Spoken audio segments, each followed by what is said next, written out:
अस्सलाम वालेकुम नाज़रीन, आप देख रहे हैं HMD न्यूज़। मरोड़ थाना अवाम की शिकायत के अजाले और उनकी दहलीज पर इंसाफ की फराहमी के सिलसिले में खुली कचहरी का इनाकाद किया गया। अवाम की खिदमत को इबादत समझकर करते रहेंगे। तफसीलात के मुताबिक district Bahawalnagar police officer Mohammad Zafar Buzdar DPO साहब ने अवामी शिकायत के अजाले और अवाम की दहलीज पर इंसाफ की फराहमी के लिए खुली कचहरी का इनाकाद किया। इस तकरीब में comparing Mohammad Adil sub inspector ने की और कारी मोहम्मद अख्तर सईदी ने तिलावत की और मोहम्मद जमील कादरी ने नाते मुस्तफा सल्लल्लाहु अलैहि वसल्लम पेश की।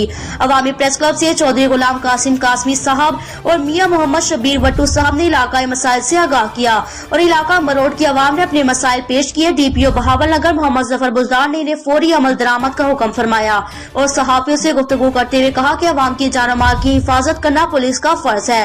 पुलिस कौम की मुहाफिज हक़ाइक़ पर मबनी दरखास्त दी जाए तो फौरी अमल दरामद करेंगे और DPO बहावलनगर के हुक्म पर बरोज जुमातुल मुबारक मसाजिद में ऐलान भी करवाए कि वालिदैन अपने बच्चों को नए साल की खुशी में सख्ती से मना करे। हवाई फायरिंग, आतिशबाजी, वन व्हीलिंग से गुरेज किया जाए ताकि कोई भी नुकसान से बचा जा सके।